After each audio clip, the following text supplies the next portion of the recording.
Olá, olá a todos, sejam bem-vindos ao Corrida Podcast, o seu podcast sobre o mundo do automobilismo. Eu sou o Jordi Vanel, sou estudante de jornalismo, informação e junto comigo está ele, Pedro Petri. Boa tarde, Pedro. Boa tarde, quase boa noite, né? A gente está gravando às 7 horas da noite aqui. Boa tarde, boa noite.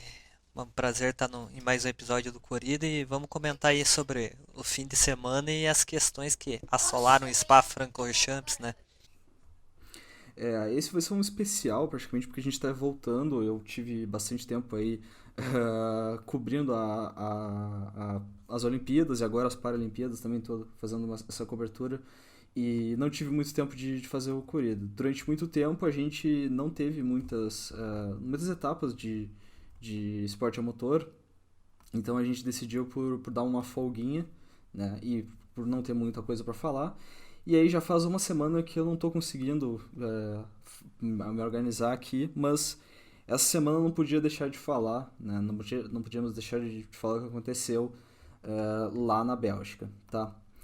Bom, para começar todo o assunto, rolou, primeiro de tudo, a qualificação da W Series, que é uma das etapas que antecedem a corrida da Fórmula 1, uma categoria feita inteiramente de meninas. A gente já comentou sobre a W Series aqui, quais são os problemas dela, quais são os pontos positivos. Eu já comentei sobre a categoria, eu gosto bastante dela, pra falar bem a verdade. Mas na qualificação, as meninas depois reportaram que saíram da pista e logo em seguida começou a chover pingos d'água em alguns setores da pista. Então elas sabiam que aquela seria a única e última volta delas em pista seca. Então foi tudo ou nada, saindo da Les Combes, não, Les Combes é outra. Da La Sosse, elas foram direto para Rouge e na Rade Lyon, que é a curva que se cede a Eau Rouge, cinco meninas bateram em alta velocidade. Um acidente chocante e que, infelizmente, Pedro, muita gente falou que as meninas não tinham habilidade e isso me machucou profundamente, porque são profissionais e estão lá uh, participando de um esporte perigoso e se acidentaram, com nenhuma delas com ferimento grave, mas foi um acidente bastante chocante, né? E aquela coisa, foi a única chance delas de abrir uma volta rápida em pista seca, que não estava tão seca, e o GP da Bélgica não é uma coisa simples, né?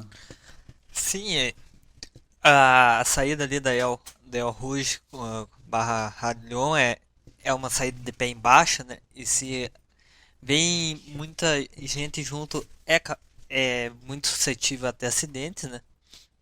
Porque como é uma saída de curva rápida e ainda é em ponto cego, você fica muito dependente do que o que está na sua frente vai fazer. Se ele errar, vai desencadear uma carga de eventos que vai lhe dar um acidente coletivo. Ali não tem muito o que fazer. Mas não foi questão de falta de habilidade das pilotas, né? Foi mais infortúnio que só tinha aquela volta de pista seca, então como todo mundo estava no tudo ou nada, isso acontece em praticamente toda a categoria, né, quando todo mundo vai pro tudo ou nada. E é aquela coisa, né? Existe uma frase que eu adoro mencionar, e se aplica aqui, que é o homem que mais, no caso, é a mulher, mas o ditado é: o homem que mais deve ser temido é aquele que não tem nada a perder. E elas não tinham nada a perder naquele momento, né? As meninas elas tinham que tentar uma volta rápida de qualquer jeito, e era a única chance de pole ali, ou de conseguir pelo menos uma qualificação legal. E aí acaba que no setor mais rápido da pista, né? Na entrada do setor mais rápido da pista, né? Porque a Bélgica tem a atual reta mais rápida do calendário, né?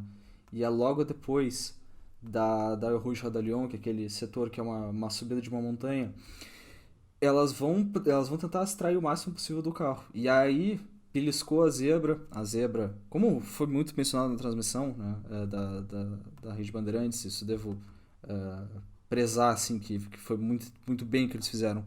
É, é aquela coisa, pista molhada, entrou na parte que é pintada, a parte que é pintada tem menos aderência, E El Rouge é beliscando nas duas zebras, aliás, nas duas zebras, e a Radleon é beliscando inteiramente a zebra de dentro e a zebra de fora o máximo possível também. Então não teria outra forma de fazer aquela curva. E muito se falou, Pedro, até isso é uma coisa que eu queria te perguntar, que hoje em dia tem essa cisma de que o Rouge tem que ser flash. O Rouge tem que ser flat, tem que ser no máximo de velocidade possível. E isso, há muito tempo atrás, já não era assim, né? Acho que dos anos 2000 e poucos pra cá, eu lembro do Zonta e do Jacques Villeneuve batendo, porque eles queriam se puxar o máximo possível e fazer ela flat, a Rouge flat, lá no GP da Bélgica, lá atrás, nos inícios dos anos 2000. Há pouco tempo que aquela pista é feita, aquela curva é feita em pura aceleração em carros de Fórmula 1, né? Porque normalmente os pilotos antes da subida eles dão um leve blip, uma soltada de pé, né?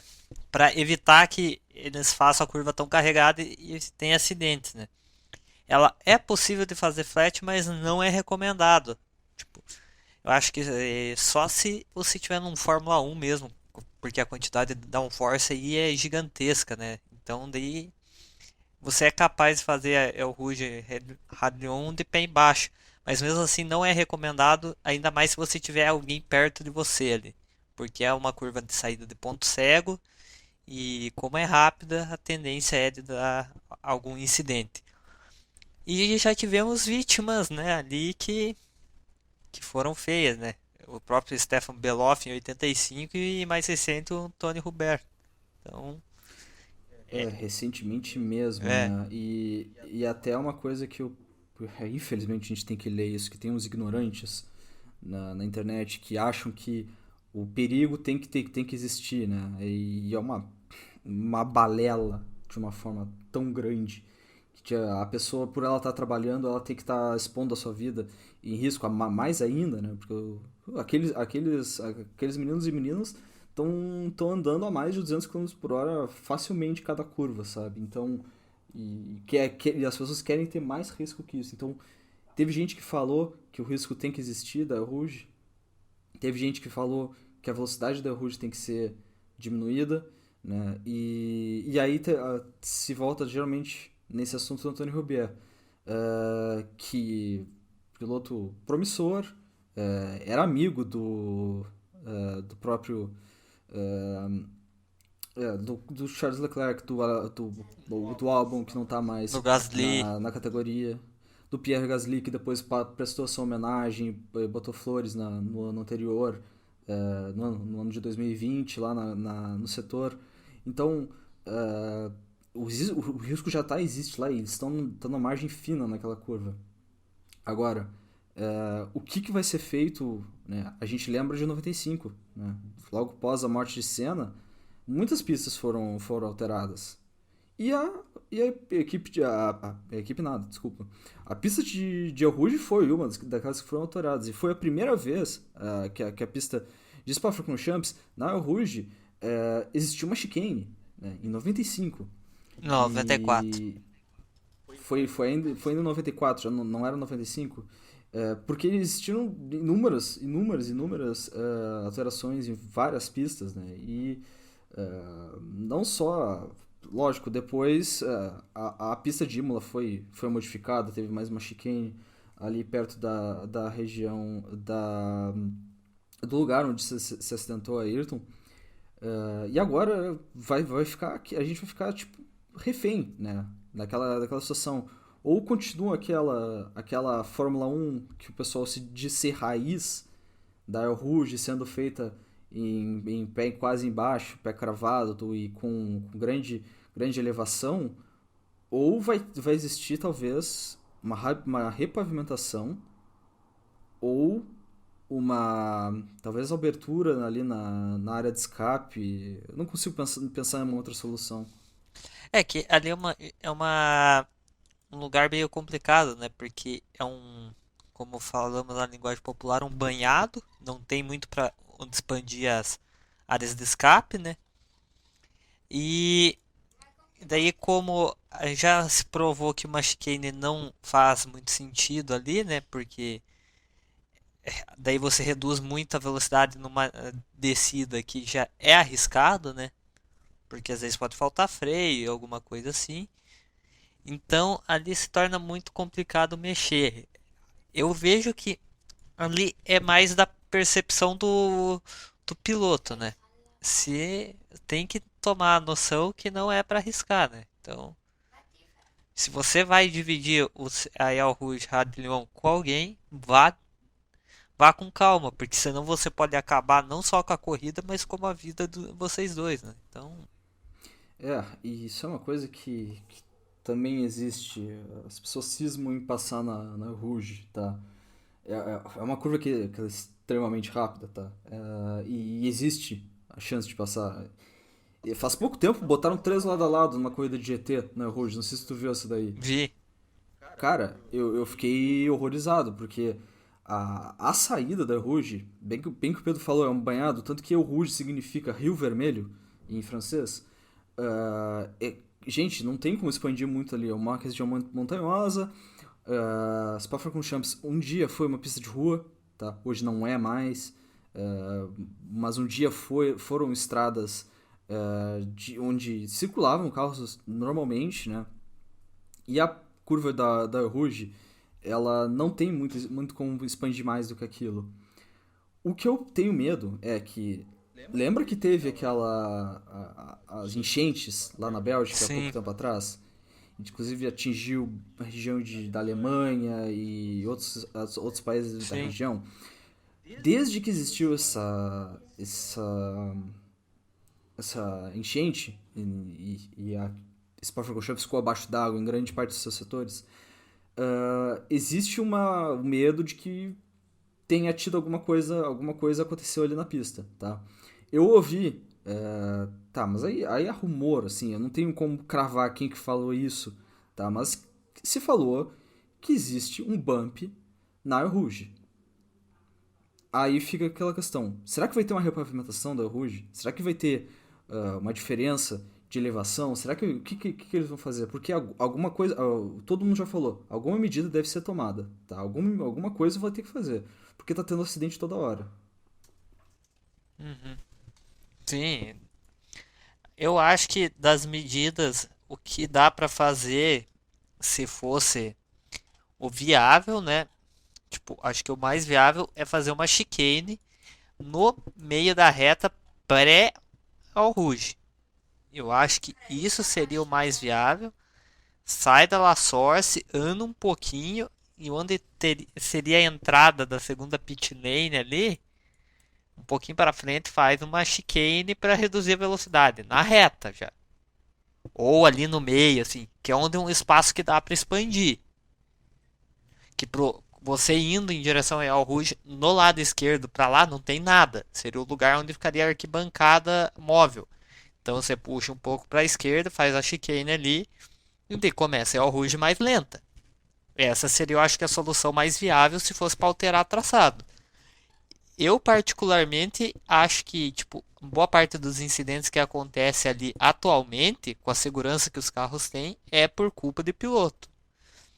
O Antoine Hubert morreu por culpa que naquela corrida aconteceu o mesmo da W Series. Um monte de gente foi dividir essa curva.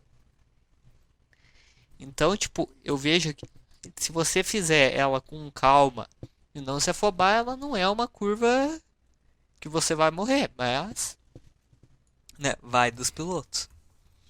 Eu acho que, tipo, eu não consigo concordar muito com isso, Pedro, porque parece aquela questão, tipo, como é que evita a batida? Não bata. Eu acho que tem que ter uma prevenção de alguma forma, né? Eu já sou mais conservador Sim, nesse sentido. daí teria aquela coisa do governo belga de não poder desmatar, porque ele tem muita árvore ainda, né?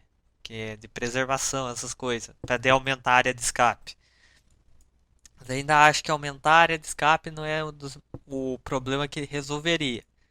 O que resolveria mesmo é fazer a Rouge mais lenta. Ter uma chicane antes da El Rouge, não como foi feito em 94, que a chicane era na subida já antes da Radillon, ali, fazer na descida lá na reta, né? E daí fazer, tipo, ali na chicane, tipo, faz os carros saírem 100 por hora quando eles estiver subindo a Radion. Aí no fim da El Rouge que eles vão estar na velocidade máxima e não na entrada.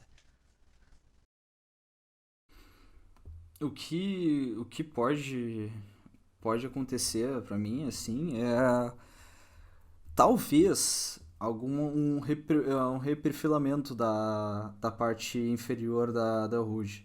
Claro, vai matar totalmente a cultura da curva, tá? Por quê?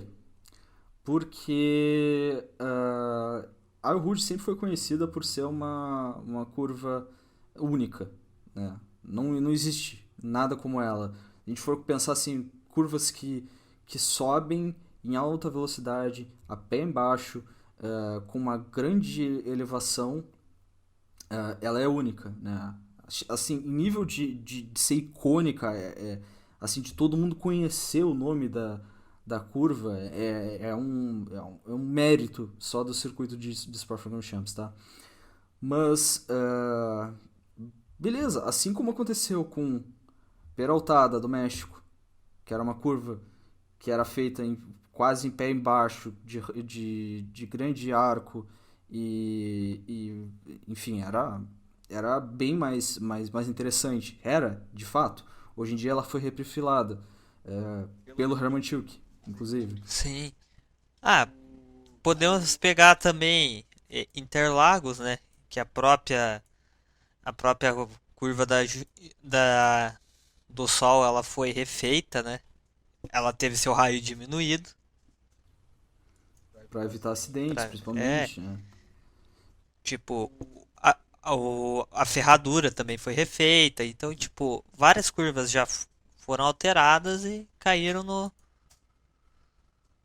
nas graças do povo, né? Então, Também a própria parabólica de Monza, ah, a Tamburello, que muito hoje em dia virou uma chicane. Tamburello, muitas, a gente consegue pensar em 500 outras curvas que foram reprofiladas para poder abrigar esse esporte moderno, sabe?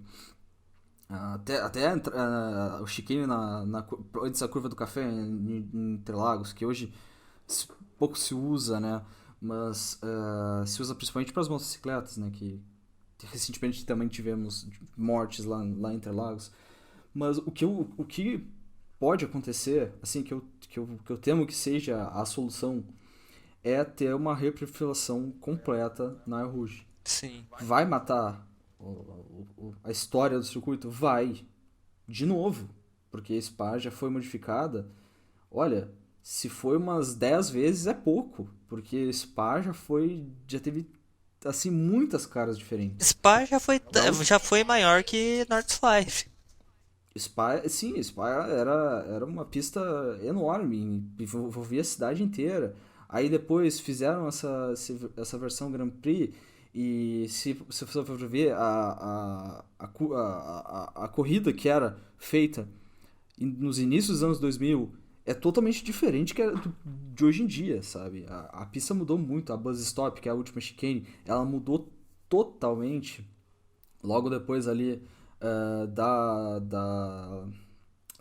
Lescombe, se eu não me engano, que é onde fica aquela curva dupla à esquerda. Não sei se é A Lescombes a é a Lescombes, chicane mas no final da Camel.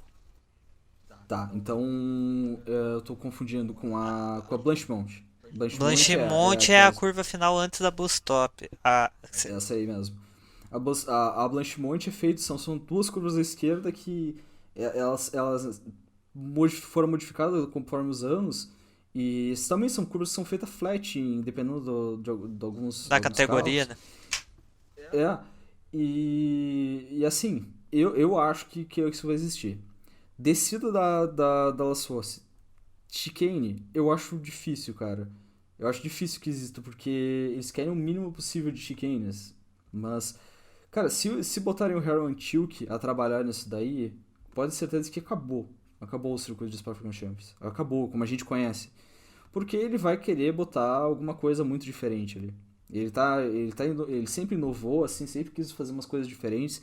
E o Herman Tilke, eu tenho, assim, pra quem não sabe quem é o Herman Tilke, gente, o Herman Tilke, ele é o projetista das pistas atuais da Fórmula 1. O Herman Tilke, ele principalmente é arquiteto. Então ele sempre preza por uma pista completamente arquitetura, que não seja completamente arquitetônica e não harmônica com a pista aérea, não conforme a história daquela pista, né? Sim.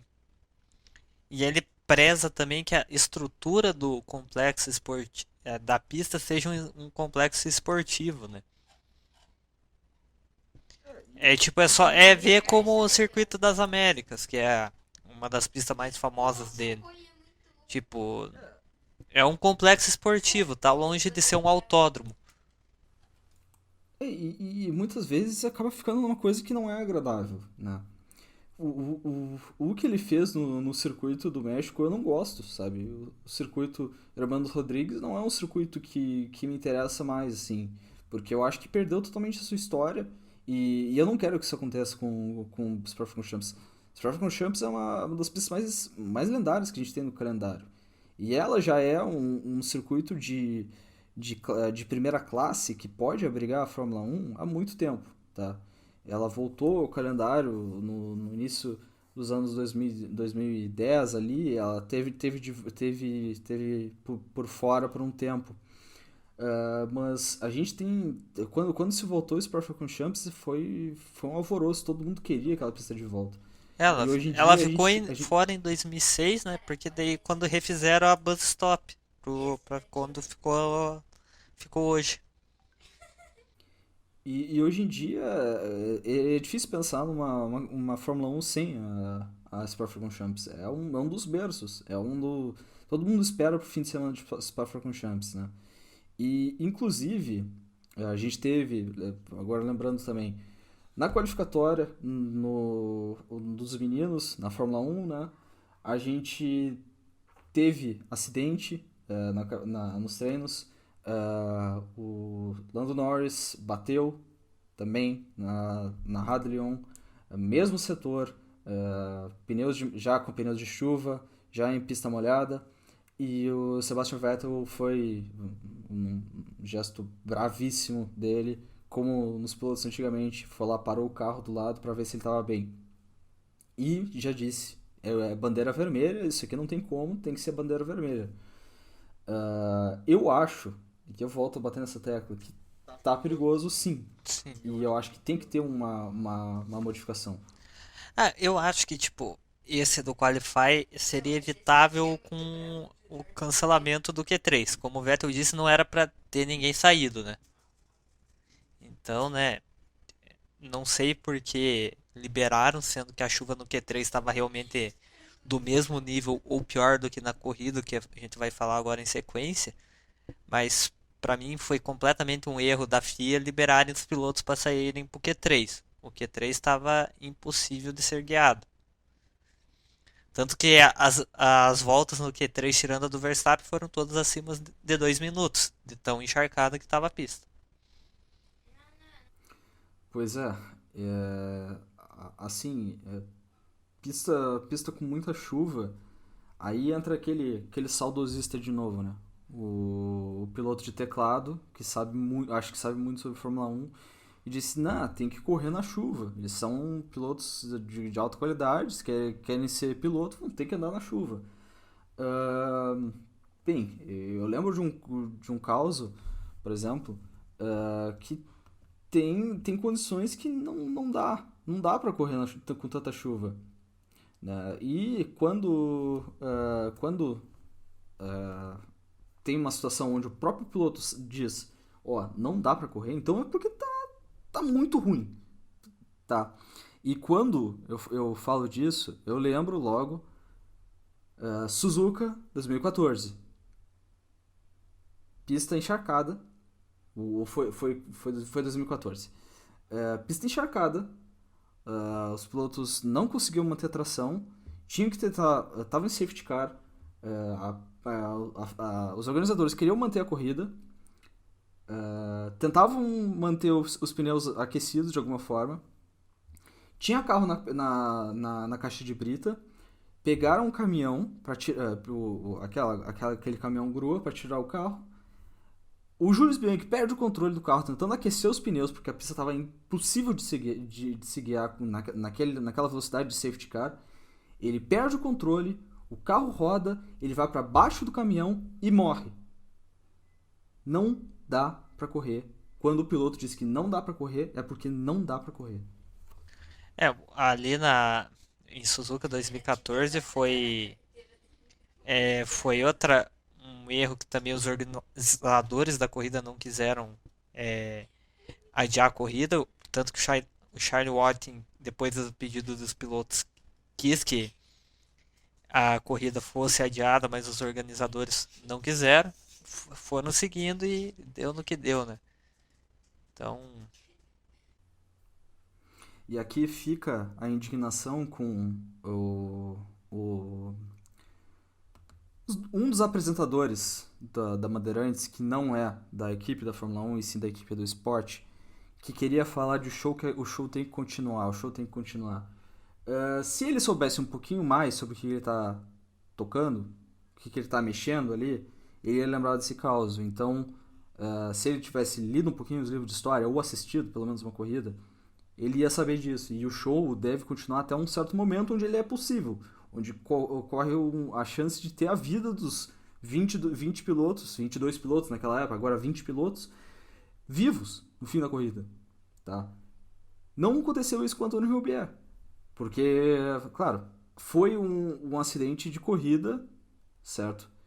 E que ceifou a vida do menino, porque na saída da Rada Lyon teve contato entre dois carros que estavam dividindo o mesmo espaço e bateram e o carro foi de encontro a ele e bateu em T. É isso. Acabou a vida do menino ali. ele foi até desviado do acidente, mas daí, como os outros dois carros já estavam fora de controle, ele foi atingido. Ali realmente foi uma fatalidade, né? Ele foi o que sobrou, né, do que aconteceu, né? Depois, Então, depois do caos, né? Depois sim. do caos aconteceu aquilo lá e foi uma fatalidade. Agora, quando se tem como evitar alguma coisa, agora tem que se pensar, tem que se prezar para a vida do piloto principalmente. Bom, acho que rants aside aqui, desculpa a todos que estão nos ouvindo por ter isso daí, mas é que eu fico indignado com esse cara aí porque ele não é a primeira vez que ele dá uma fora dessa. Mas, dia de corrida, domingo. Domingo 10 da manhã, corrida vai começar, chuva pra caramba. E bota E água, muita água. E não tem como correr. Não tem como correr. Entra safety car, o carro tenta secar a pista. Tem caminhão com o meme do caminhão tocando gaita, que foi a única coisa que eu achei engraçada nesse fim de semana. Foi aquele meme. Ah, tenta varrer a chuva de qualquer jeito e tá metendo água lá na Bélgica. Ah, quem tava lá no GP da Bélgica é um amigo nosso, o Thiago Prado. A gente conversou com ele, pedimos para ele dar uma palavrinha aqui pro Corrida. E ele veio dar o relato dele de pessoa que estava na arquibancada. Ele estava na arquibancada da reta principal e estava vendo o que teve do GP. E ele vai falar um pouquinho para nós aqui sobre a experiência dele. E aí, Thiago, beleza? Seja bem-vindo ao Corrida Podcast. Boa noite, Jordi. Boa noite, Pedro. Bom, eu cheguei em Spa por volta das 10h40 da manhã daqui e no caminho todo o tempo tava bom. Na estrada o tempo tava ótimo, parecia que a nuvem tava só em cima do circuito. Quando eu cheguei, os policiais me avisaram que o estacionamento que eu tinha comprado o ingresso tava interditado. Ontem teve até carro que precisou ser rebocado de trator para desatolar por conta da chuva. Quando eu tava me aproximando do autódromo, depois de ter deixado o carro um pouco mais longe, eu já conseguia ouvir o som dos carros de Fórmula 3, mas não deu tempo de chegar para pegar a prova. Mas pelo que eu ouvi, a prova correu tudo bem. A Porsche Cup também aconteceu da maneira que devia. Essa eu consegui assistir um pedaço também. E na minha opinião, o tempo continuou o mesmo, a chuva continuou a mesma. Inclusive na parte da Porsche, parecia um pouco pior por conta da neblina que tinha em cima do circuito.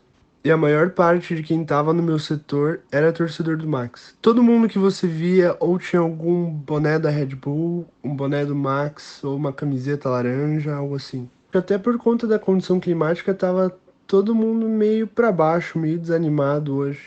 A qualquer luz que a direção de prova dava, era uma festa, uma gritaria, todo mundo em pé. A atmosfera da Fórmula 1 é incomparável. Achei incrível. Mesmo sem nem ter visto a corrida, né? Eu só vi as 3 voltinhas. Bem, essa foi a fala do Thiago, nosso residente morador lá da Europa, que estava no GP de Spa-Francorchamps, aliás, do pouco que foi o GP de Spa-Francorchamps, que foi a corrida mais curta em termos de voltas da história da Fórmula 1, né, Pedro? Sim, é um novo recorde, né? Apenas 3 voltas, mas se é que dá pra chamar de corrida, né? Porque 3 voltas atrás do safety car sem ultrapassagem, acho que não dá pra chamar de corrida, né? Como todos que estavam lá indignados, com razão, isso daí foi uma farsa. Não tenho o que dizer desse passeio que foi na pista. O que deveria ter sido feito, ou adiava a corrida para segunda-feira ou cancelava. Eu achei isso ridículo. É, Foram pontos que ninguém mereceu ganhar ali, né? Mas um lado bom, né? O Jorge Russo levou a Williams para um pódio histórico. George Russell é o nome do jogo, segundo colocado na qualificação. Ele que está com um dos piores carros do grid, que é a atual Williams. E eu até brinquei no fim de semana que se fosse ainda a gestão de Claire Williams, esses pontos teriam salvado essa equipe da falência, né? Porque atualmente a Williams não está no comando da família Williams, né? Que foi Frank Williams, depois a filha dele tomou a dianteira da equipe porque questões de saúde do papai, né? Mas já foi importante para a atual Williams, imagine para aquela, né? Sim, mas isso prova que a gestão da família Williams também era meio desastrosa, né? Ficava é, tendo que correr atrás de migalhas para sobreviver. Agora que entrou esse fundo de investimentos, é capaz que a Williams melhore. O carro deles já deixou de ser o pior do grid para ser o segundo pior, ou seja, já é uma evolução, né? De É, nada foi para alguma coisa, é, então na estamos. Na Hungria os dois pilotos pontuaram, né? Então, assim como acho que agora com o pódio, que não é bem um pódio, né? Mas vamos nessa que a Williams, eu acho que ano que vem já consegue uma evolução maior ainda, né? E creio que com esse fundo de investimentos e com um novo regulamento é capaz da Williams voltar ali para ser digamos, o pior carro do meio de pelotão, né? Seria tipo um carro um pouco melhor que a Haas, disparado, melhor que a Alfa Romeo e que brigaria por uns pontinhos junto ali com a AlphaTauri e a Alpine de vez em quando. Pois eu gosto bastante da Williams, por mais que os últimos anos tenham sido tensos, né? Porque é impossível não simpatizar com uma equipe que já foi tantas vezes campeã, que teve tantos pilotos incríveis no seu elenco, e que tem uma história riquíssima, né? Riquíssima, riquíssima.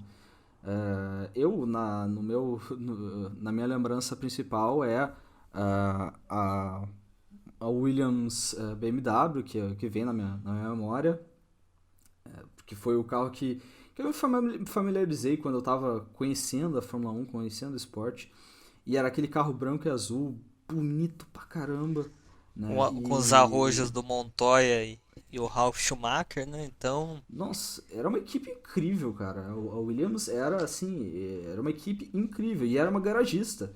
Depois a sim, gente vai conhecendo a história, enfim. Ela era uma equipe garagista de raiz, assim, né? sim. Porque era uma equipe do Tio Frank que liderava a sua equipe de uma cadeira de rodas. Um homem, assim, incrivelmente, ele viajava o mundo na cadeira de rodas dele, não tinha nenhum problema. Então, o homem era forte, tá vivo até hoje aí, né? E agora tá curtindo seu é quase uma aposentadoria, né? É, Porque ele já se aposentou, mas aí agora ele não tem que se estressar com mais nada, pelo jeito. sim. Mas aquela Williams BMW teve o azar de enfrentar a Ferrari mais dominante da.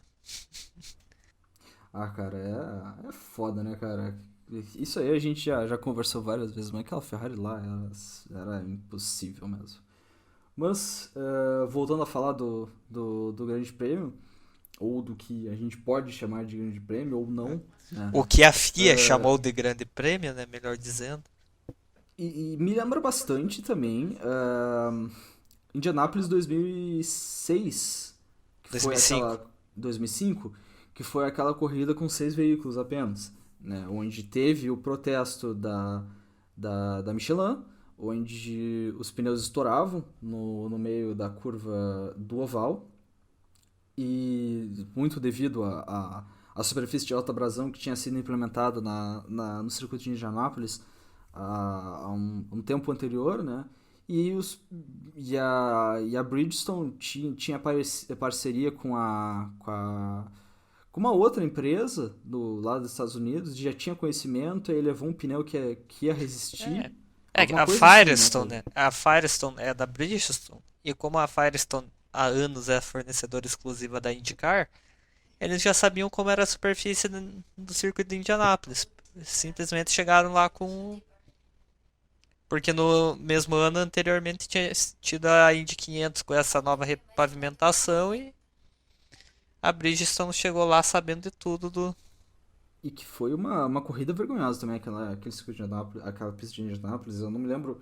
Eu acho que foi o Black Lives Matter ou o Iceberg, que, pra quem você que não sabe, são dois youtubers que eu e o Pedro gostamos e que falam sobre história do automobilismo mundial, principalmente americano. E eles falam, um deles falou sobre esse atentado que fizeram com o circuito de Indianápolis para ter mais aderência, para ter mais velocidade, que acabou que era tipo uma superfície que tinha, era meio que fosse uns cravos para cima o asfalto, né? Um cimento meio Sim. asfalto, que tinha como se fosse uns cravos para cima para ter mais aderência. Só que aderência demais cria fricção E para permitir os carros da época da IndyCar fazer as curvas de pé embaixo. Foi simplesmente para isso. A IndyCar que na época não tinha quase nada de aparato de aerodinâmica, né? Eram os Sim, Lola, se não me engano, naquela época que eles é, corriam. sim. E IndyCar no início dos do fim dos anos 90, início dos anos 2000, antes disso não vamos nem comentar. Até entrar os da Mas, Lara era. não, era zero, a aerodinâmica Era, era é, zero. era um Era zero. tijolo. Era um tijolo. É. E tinha ali um apêndice aerodinâmico. Eu lembro muito bem você que é mais antigo, ou já viu fotos pelo menos, do Nigel Mansell, quando correu na IndyCar, lá nos inícios dos anos 90. Cara, aquilo lá não tinha aerodinâmica, os carros não tinham, era zero, era zero. Tanto que eram tão rápidos, né? Porque quanto menos apêndice, mais velocidade. Quanto mais apêndices, menos velocidade, mas mais aderência. E para criar a tal da aderência no circuito de Indianápolis, eles fizeram essa repavimentação que simplesmente acabava com os pneus da Michelin e eles não tinham como correr. E aí a Ferrari chegou e vetou a solução que eles deram, que era botar uma chicane na curva do oval. Mas Houve um agora voto. fazendo uma de advogado do diabo, a Ferrari agiu certo porque pelas regras da FIA você não pode alterar um circuito durante o final de semana de corrida, né? Não pode ter uma alteração drástica, porque não sei como é que eram os livros da FIA naquela época, mas já existiam alterações, né? Vou dar um exemplo aqui, Grande Prêmio do México, 93 ou 94, que a Ayrton Senna pede para tirar a barreira de pneus e botar cone. Todo mundo aceitou, o Balestre, que não gostava da ideia, foi lá, teve que acatar. Né? Eu não lembro se é Não, 95 ou 94. não pode tipo, mudar o traçado da pista durante o final de semana. Essa regra ainda é válida até hoje, ou seja, se acontecer alguma merda, então é tipo um pneu estoura, a Pirelli, tipo, digamos hoje em dia na Fórmula 1 a Pirelli, os pneus começam a estourar do nada numa pista qualquer aí. A Pirelli, o que pode fazer é só recomendar mais pit stop, porque não pode ser alterado o traçado. E aí vem e volta naquele mesmo tópico que a gente falou antes, né, cara? E aí, beleza, como é que a gente não vai bater os carros? Não bata. Então, tipo, como é que não vai estourar os pneus? Não estoura. Ou então vai devagar. Então, aí todas as equipes, principalmente lideradas pela, se eu não me engano, pela McLaren e pela a BAR, que estourou os dois carros na parede de Indianápolis por causa de estouro de pneu, né? Se não me engano foi a BR, não tinha Toyota nessa época, né? Então era um carro branco e vermelho, então eu não tô enganado, né? Foi a Toyota, o Ralf Schumacher, que foi pro muro. Foi o Ralf Schumacher. Que foi dois carros eu me lembro que foi dois carros de uma equipe só que estouraram um carro no muro. E era um carro branco e vermelho, então eu pensei que foi BAR. Ó, em 2004 o Ralf Schumacher já tinha dado uma dessa de ir pro muro, mas aí por barbeiragem dele. E daí 2005 foi por causa da... Tá certo. Então a minha memória não me falha tanto. Porque o Pedro aqui é o cara que manja mais de data e questão histórica e mais pautuada, assim. Eu sou só o jornalista. O Pedro manja mais de conhecer essas coisas. Eu não fico tanto nos livros, assim. Acaba que teve essa infelicidade. E, claro, a Ferrari jogou com o regulamento por debaixo do braço. E a gente agora tem uma questão bastante semelhante, né? Teve uma. Eu lembro muito bem do momento dessa corrida. Eu sentado ali na sala com meu pai, e aí um senhor americano com um cartaz na grade pedindo dinheiro devolução do dinheiro. Né? E eu me lembro dessa cena, muito claro na minha memória, assim. E agora a gente tem o mesmo caso, só que dessa vez é o Lewis Hamilton dizendo que os organizadores do GP devem dar o dinheiro de volta pros espectadores que ficaram lá, né? Sei que Sim. tu viu Eu acho que é uma...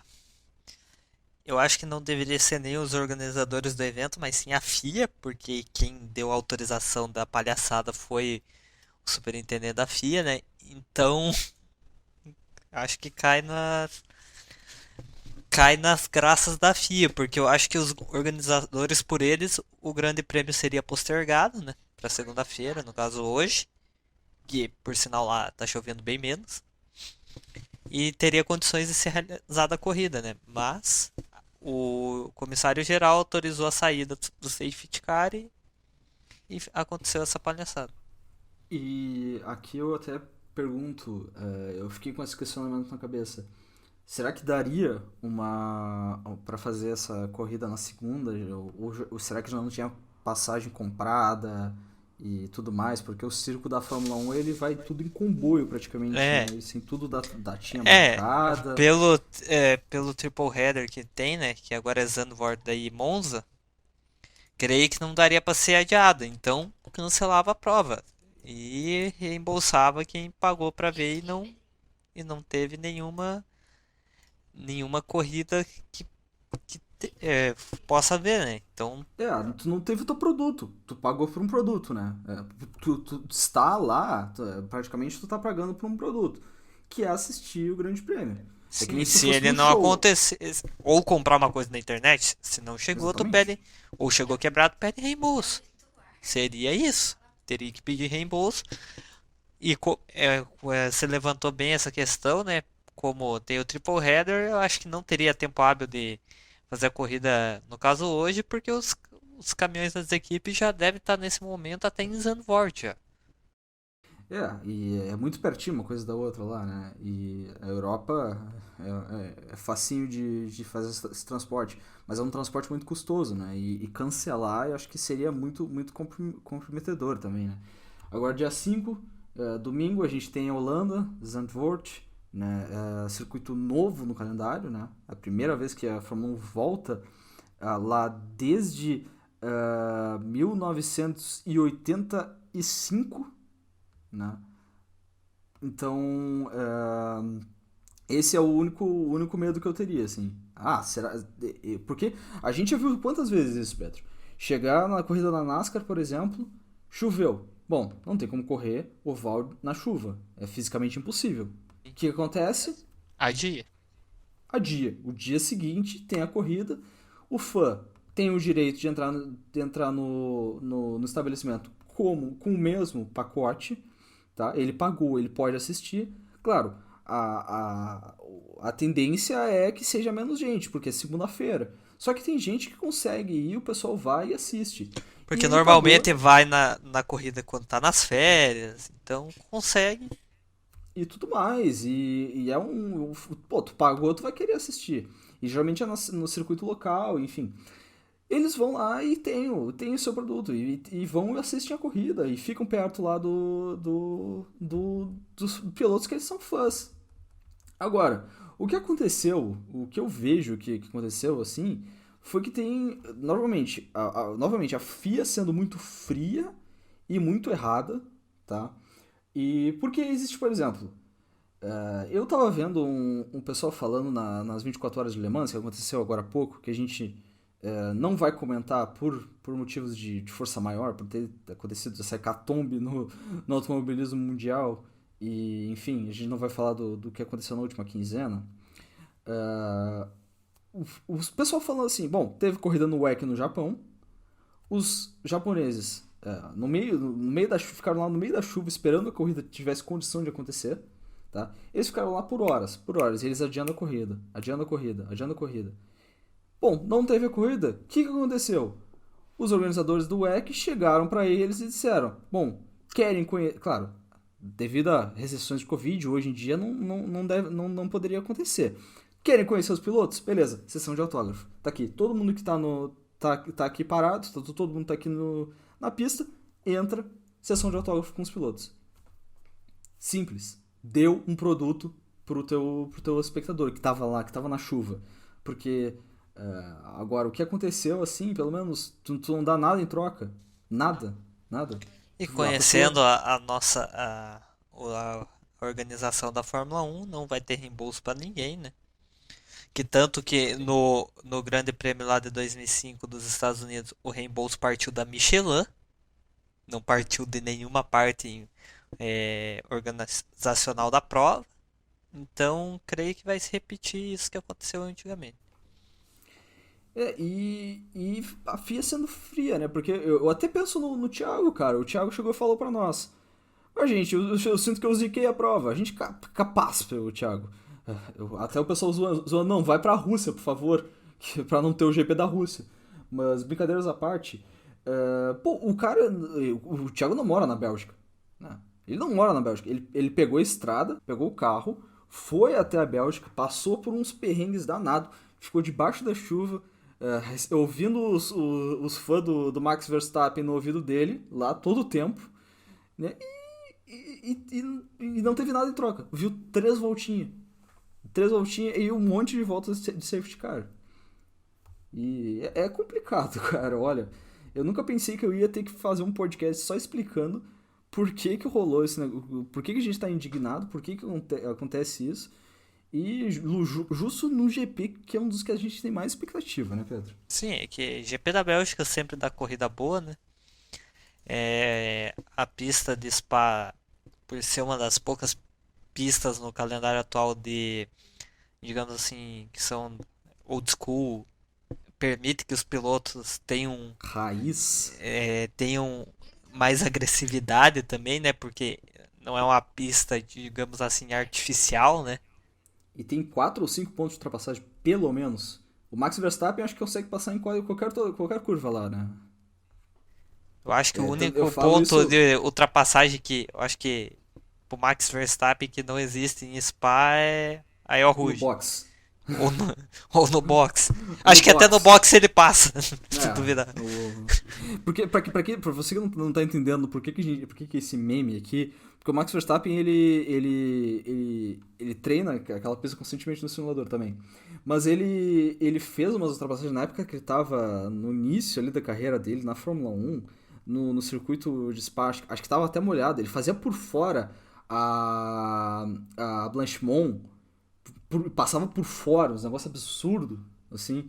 E ele gosta muito dessa pista, né? E ele é um cara agressivo por si só, então acaba que já une a fome com a vontade de comer e tá pronto, né?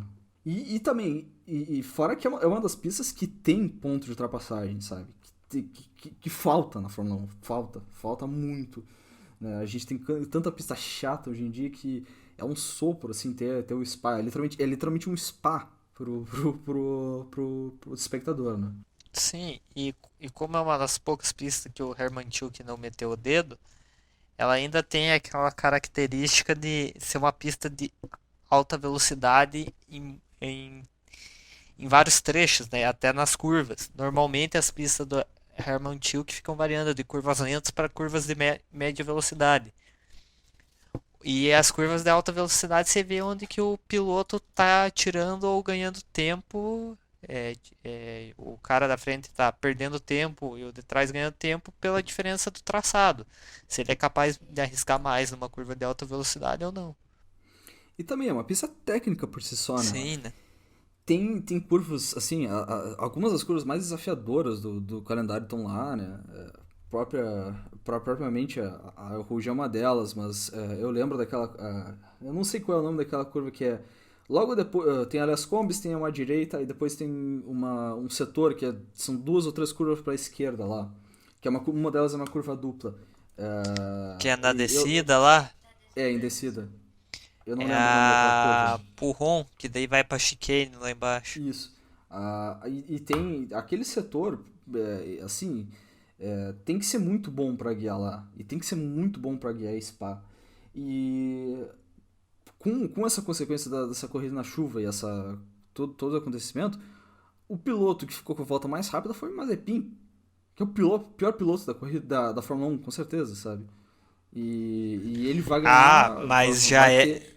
já é melhor do que Michael Schumacher, né? Porque Michael Schumacher nunca fez a volta mais rápida de uma corrida atrás do safety car.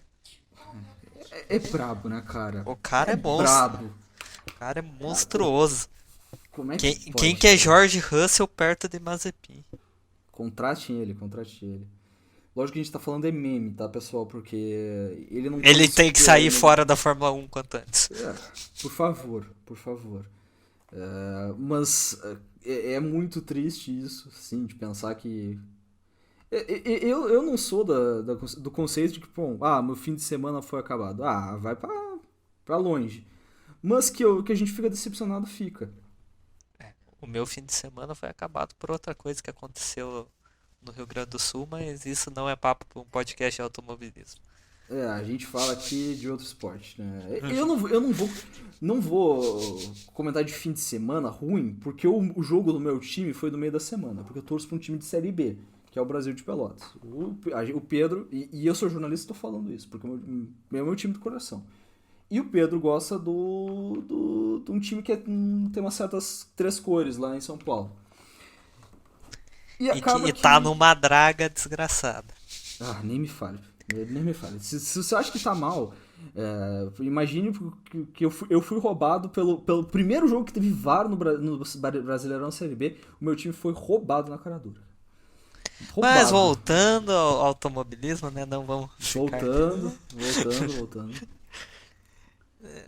Pra amenizar esse final de semana, tivemos uma etapa da NASCAR, né? Teve uma etapa braba na NASCAR, porque a Spa-Francorchamps dos ovais, é a Daytona. Mas Jordi, a Daytona inicia o calendário da NASCAR. Sim, mas não impede que tenha uma corrida no meio do calendário também. Que termine a temporada regular. É. E Daytona 500 acontece no começo, e tem a corrida de 400 milhas que ocorre no meio do calendário.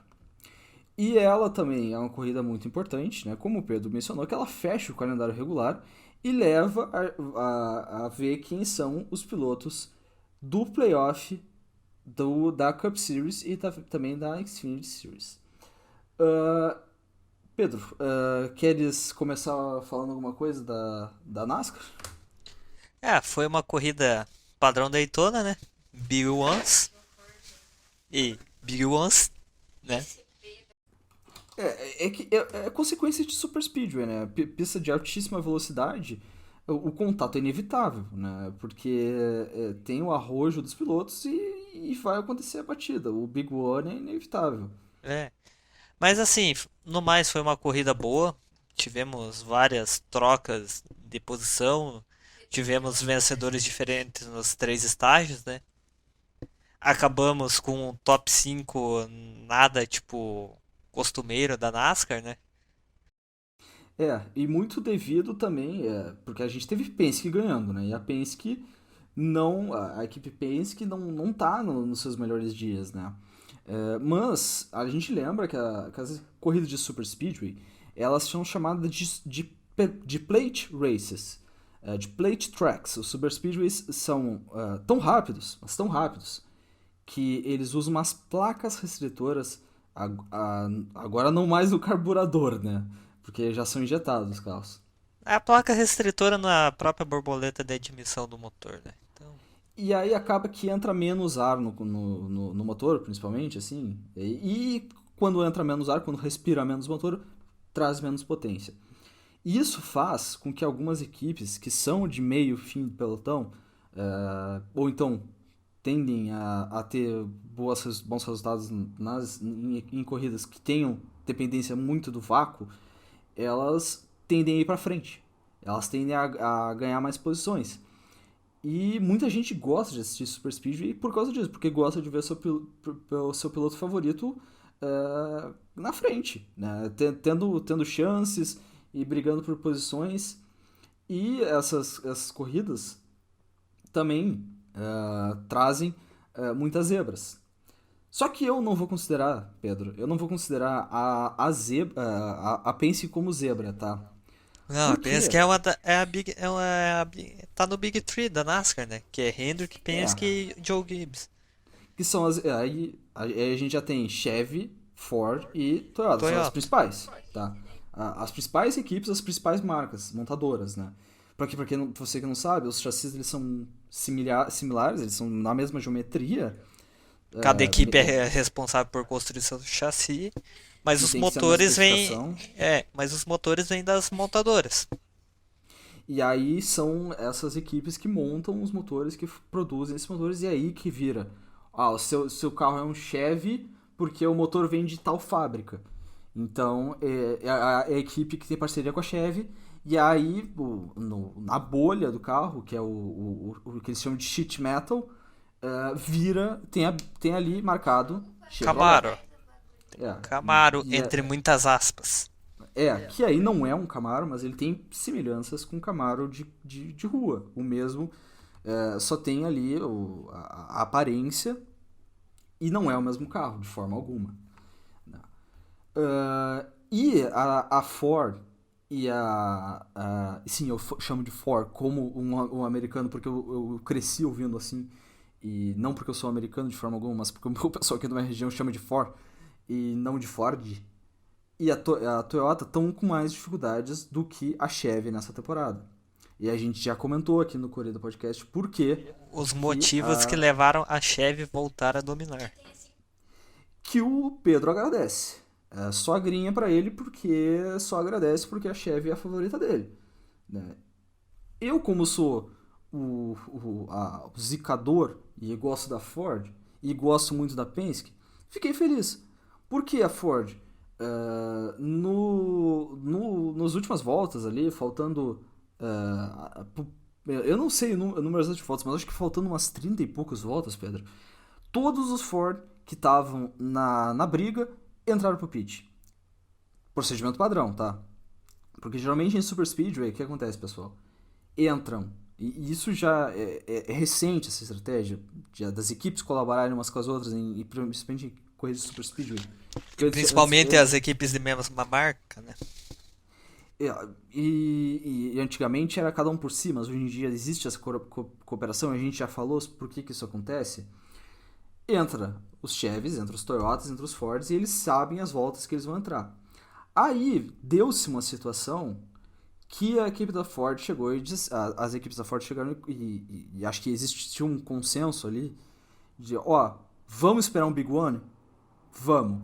Entrou todo mundo, botou o pneu pro final do segmento e entrou assim, entrou fila indiana, saiu fila indiana. E eles começaram a correr na colada deles.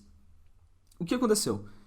Eles acertaram na estratégia imensamente. Claro, teve 3 batidas espetaculares nas últimas voltas, assim, pra quem gosta de batida, eu não gosto muito, tá? Eu não gosto dessa pancadaria. Mas assim, bateu muita gente, quebrou muito carro, e aí se valeu a estratégia da Ford. E aí a Penske surgiu, né, e tivemos uma vitória maiúscula no último segmento do Ryan Blaney, tá? Agora, quem venceu a temporada regular com mais pontos, porque passou a temporada regular com mais pontos, foi o Kyle Larson, piloto da Chevy, que foi o mais constante em todas as corridas até então da temporada regular. Que vinha sendo o Danny Hamlin, mas depois de New Hampshire pra frente ele deu uma queda de desempenho e terminou atrás, né? Bom, e agora se junta ao playoff o Ryan Blaney. Quem a gente tem no Ryan Blaney? Vamos pegar aqui. De Bacia das Almas, vamos falar aqui. Eric Almirola, Michael McDowell e Tyler Reddick. Isso. Bacia das Almas, esse daí. Michael McDowell, que só apareceu nos playoffs porque ganhou aquela Daytona 500 de uma maneira inacreditável, né? Senão... Não, é que Daytona 500 é aquela coisa, né? Tem muita gente que sobra ali cara, não tem muito o que fazer, né? Big One é Big One e Super Speedway é isso aí mesmo. Aí, Chevrolet, a gente tem William Byron, a gente tem o já mencionado campeão, abre aspas, da temporada regular, Kyle Larson, a gente tem a gente tem os 4 da Hendrick, né? Juntando aí o Alex Bowman e o Chase Elliott, né? Pra fechar a Hendrick. Chase Elliott, exatamente. E o já mencionado, o Michael McDowell, o Tyler Reddick, perdão, que foi o piloto que, dos pilotos da Chevrolet, são os que têm menos expressão. Na Ford, temos, incrivelmente, eu não sei como, Kevin Harvick, ainda que fez uma temporada horrível até aqui, né? Cara, não sei como, e eu acho que os padrões dele, né? Para um padrão da NASCAR, ele tá ainda, a temporada não é ruim, né? Tá ali nos top 10 sempre. Mas pro padrão dele, que normalmente ele ganha umas 3 a 4 corridas na temporada regular, é abaixo mesmo. Logano, temos o Blaney, já mencionado. E também, o Brad Keselowski. E o Brad Keselowski, que já tá de malas prontas. E os já mencionados Eric Almirola e Michael McDowell. E o Brad Keselowski, que já teve temporadas incríveis, tá? Até pouco tempo atrás ganhava muito, tá de mala e cuia pronta, vai sair da Penske e vai ser piloto e dono de uma equipe, né? Ele vai ter uma parte, ele não vai ser dono da equipe. Ele tem uma parte, ele comprou uma parte de uma equipe e vai correr por ela. Sim, que é a Roush Fenway. A Roush Fenway, que é histórica, equipe histórica na NASCAR. E eu não sei quanto que é a proporção dele na empresa, eu não sei quanto que ele tem e qual vai ser a participação dele além de pilotar. Mas ele tá aí com a Roush Fenway para o resto da temporada, a partir da temporada seguinte. E nos carros vermelhos, nos Toyotas, aí a gente já tem Martin Truex Jr., Já temos o Danny Hamlin, o Kurt Busch e Kurt, quer dizer, Kyle Busch, né? O Kurt Kyle Busch é Busch. O Kurt Busch Chevrolet. é o Chevrolet da Monster. E eu... Me falha agora o último... O último Toyota É seria Christopher Bell. o Bell, é. Eu tava na cabeça o Ross Chastain, nada a ver. A gente já fez uma pré-eleção praticamente. A partir de agora, é cada um por si. E dependendo das corridas, vai sendo eliminado esse pessoal. Tá? Pedro, não sei quanto a ti aí, se tem algum favoritismo além da Hendrick aí, dos pilotos da Hendrick, Cara, que tu vê? meu favoritismo eu vejo assim, quem cresce muito em playoff é o Martin Truex Jr. O cara chega nos playoffs, ele faz na temporada regular o básico para se classificar para os playoffs e para depois chegar lá, né? Mas eu vejo que quem pode surpreender aqui nos playoffs não dá para descartar, apesar de estar fazendo uma temporada abaixo dos seus padrões, é o Kevin Harvick. Se ele achar um setup confortável para o carro dele numa das próximas pistas aí, que é Darlington, Richmond e Bristol, que ele corre bem, ele pode se dar, ele vai se dar bem, né?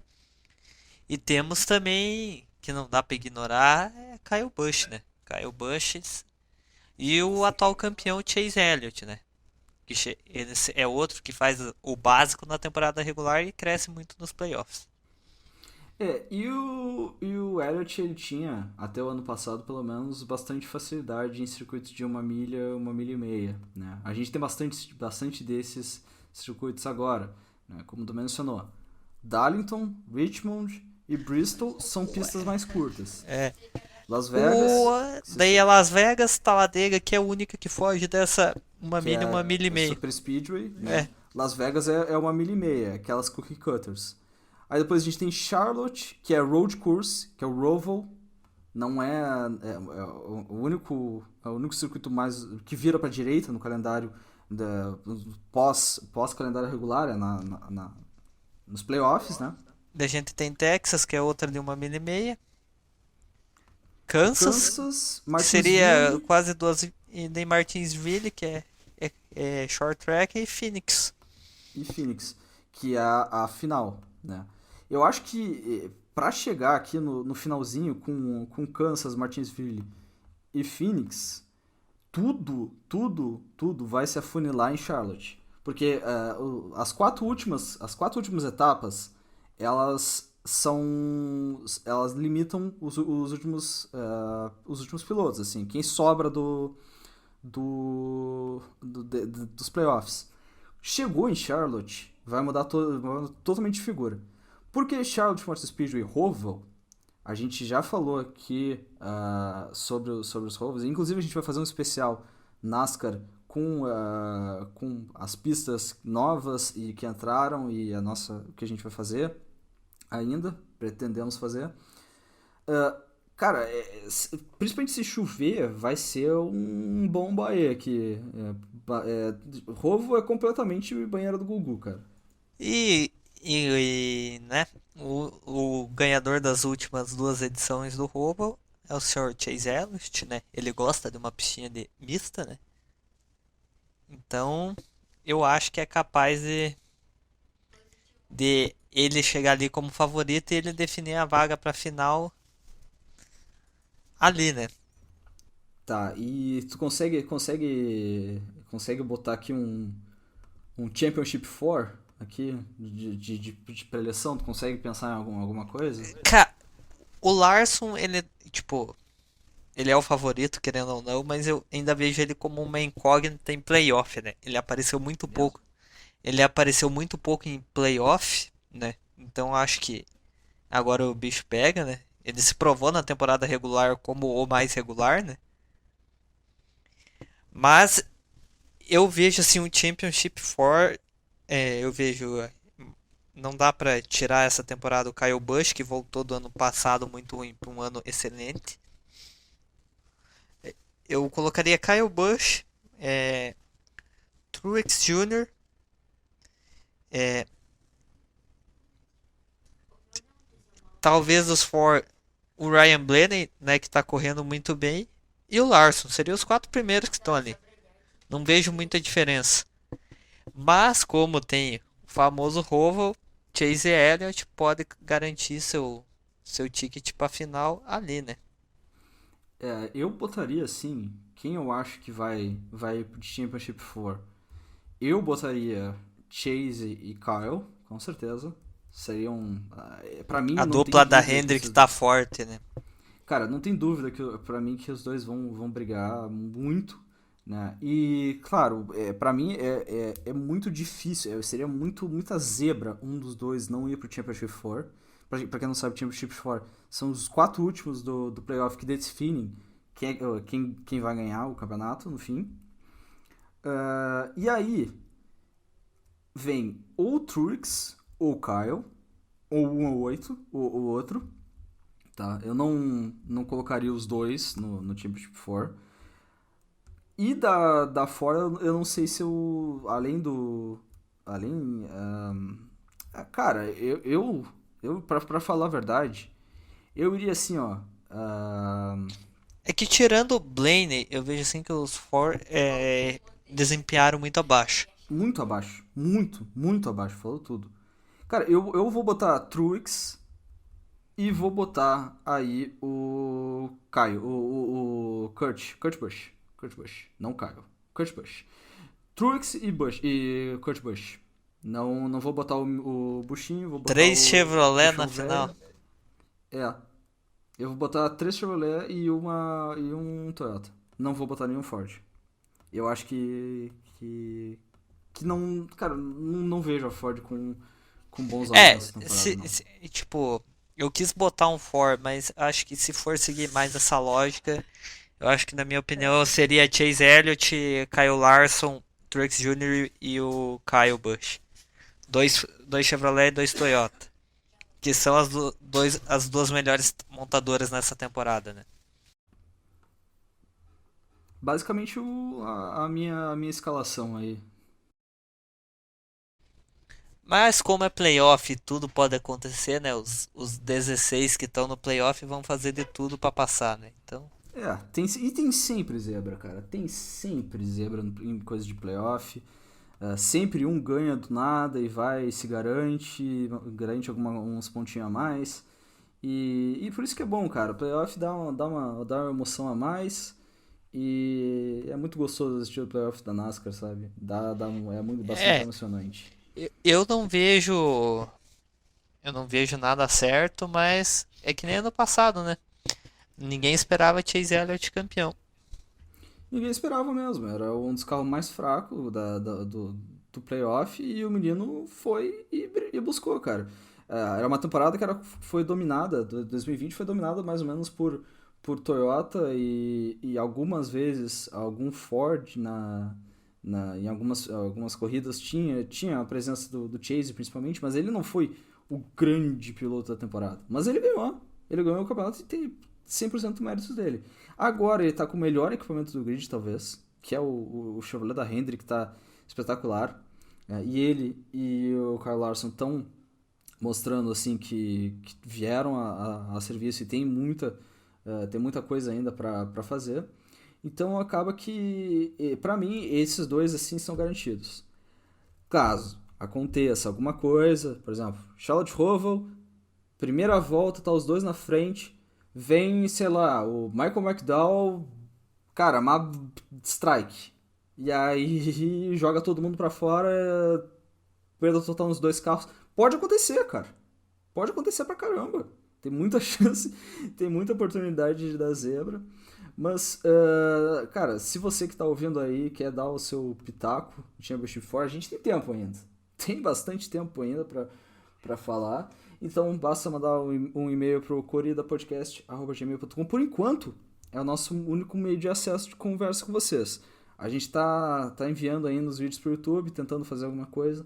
Mas logo mais aí vai ter umas redes sociais bacanas pra nós, pra gente manter em contato com o pessoal. E quem sabe mais pra frente aí também ter um contato mais direto com o pessoal que nos escuta. Bom, para encerrar aqui então, eu gostaria de primeiro agradecer o Thiago, que nos fez presente aqui com o seu relato da corrida lá na Bélgica. Muito obrigado mesmo. Toda a galera da GTS que tá nos escutando também, nosso grupo de amigos aí, principalmente um muito obrigado e um abraço para vocês. Pedro, não sei se tu quer mandar algum abraço para alguém. Um abraço aí pro pessoal do grupo, né, que sempre vem dando uma força aí pra nós e agradecer a todos que estão escutando, né? Agradecer também o Pedro aí que esteve aí conosco. Esse foi o Corrida Podcast.